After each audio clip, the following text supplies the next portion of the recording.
Hello, and welcome to the DD Council Files, where self-advocacy is number one.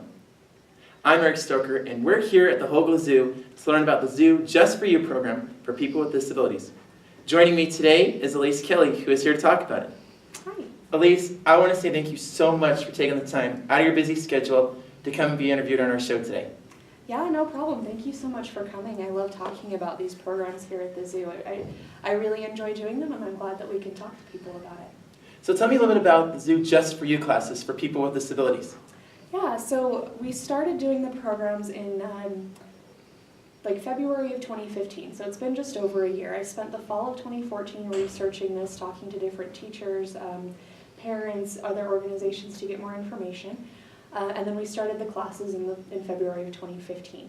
So we anticipated, we started out with classes for children who had autism and then children who were blind or visually impaired, and we were going to have 4 classes during the year, and we anticipated maybe 10 students coming to each one, so a total of 40 students. By the end of 2015, we actually ended up covering about 160 students and having 18 different classes.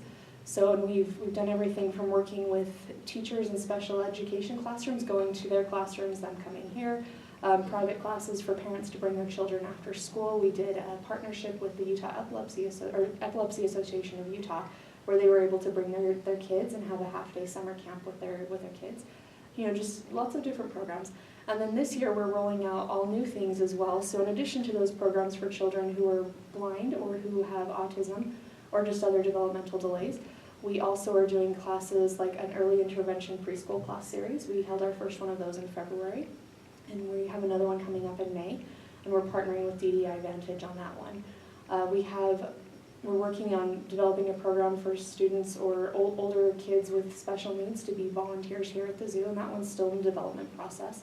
We're also working with the Salt Lake Community College's ASL interpretation program, so they are coming to our class next month, where we'll have students who are both blind, visually impaired, and deaf or hard of hearing. They'll be able to come and learn about animals of the African savanna, and they'll have an interpreter there for them. So we're rolling out all sorts of different programs and just trying to see what else we can do with this and how far we can take it, and hopefully, you know, get the ball rolling here in Utah to get more museums on board. That's amazing. Thank you. So is the facility accessible, for example, like ramps, exhibits accessible, and restrooms?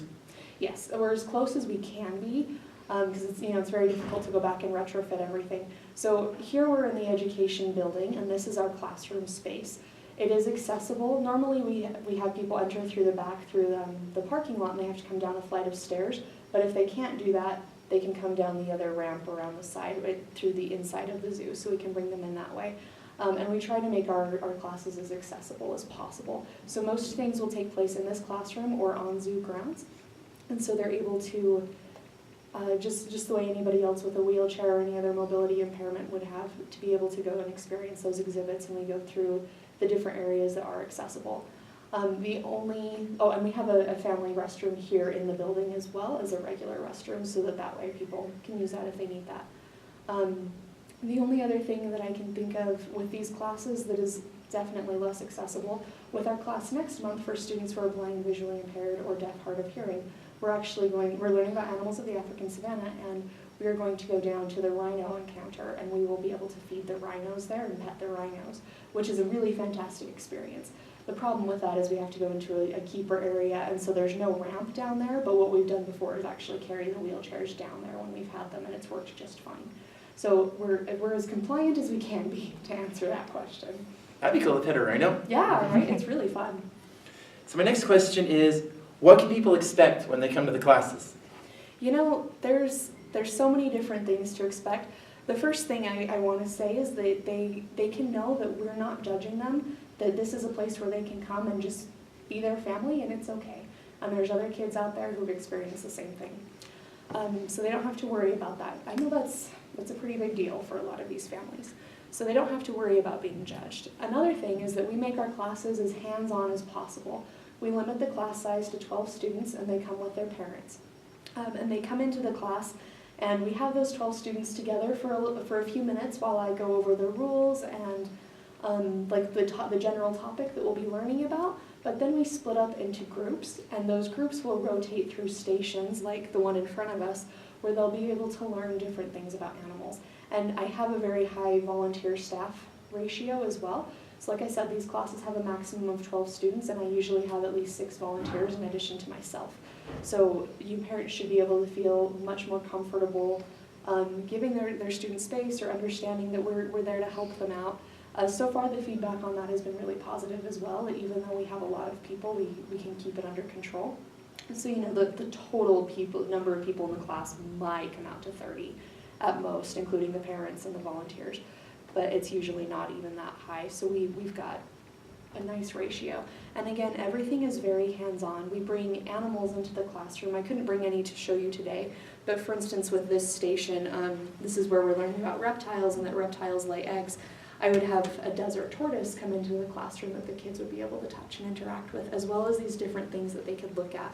So pictures, eggs, whatever it is, and we try to use things that are pretty as indestructible as they can be so that the kids can touch them and just interact with everything so they can know that they'll be able to get up close with that. Also, before we have the class even, I call all of the parents or email them at least a week ahead of time to let them know what's coming. One of the things that I do is I have created social stories for all of the different classes, particularly for kids with autism, that talk about, they show pictures of this is what we're going to do, this is where we are, these are the expectations, that I will, for instance, touch the animals. We don't just grab the animals or pick them up, but we touch them with 2 fingers when the teacher says it's okay. And we only touch animals in the classroom, we don't touch animals on grounds. Things like that, so that the kids know what to expect as well. That's really cool. Yeah, thank you. So there's hopefully a lot they can expect out of this. I agree. So what is the cost for the Zoo Just For You classes? So most of them are $10, and that includes the attending parent as well. So that's for a student and the attending parent.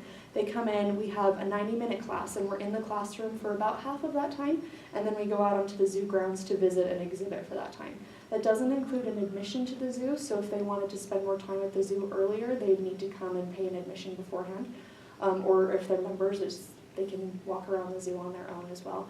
The one difference, we have a class during the summer that we do, like I said, most of these classes are 60 to 90 minutes, but that class during the summer is a half-day summer camp for 3 hours, and so that class costs $25. But yeah, and that still includes the adult. So $10 for the student and their accompanying adult. That's really cool. So what is the difference between Zoo Just For You and Zoo Just For Little You? Right, so Zoo Just For You is the first program that we started, and that one is for students with disabilities ages 6 to 18 at this point. And we can be flexible with that, at least on the upper limit, to let more adults come into those programs. With the Zoo Just For Little You, well, and I guess I should say Zoo Just For You is also focused mainly on accessibility, to be able to bring stuff like this up to the kids so that they can relate to their zoo visit more. It's not as focused on therapy as something else would be. It includes therapeutic techniques, but it's not as therapeutic as, say, an early intervention preschool, which is what our Zoo Just For Little You program is. So it's for students ages 2 to 5, early learners with developmental disabilities, who are working on developmentally appropriate preschool milestones. So in that one, like I said, ages 2 to 5, the kids still come with their parents, and it's still $10, but they come in and we're working on fine and gross motor skills, doing fun things like animal yoga to be able to work on those skills, as well as learning about, reptiles. When we learn about reptiles with the Zoo Just For Little You program, they'll also be learning a little bit about letters. So we're incorporating more therapeutic techniques, as well as just different preschool skills like letters, shapes, numbers. And like I said, we're partnering with DDI Vantage on that one. So they're helping us to develop the program so that it's much more therapeutic in nature. Way cool. So my next question is, can you bring siblings to the classes?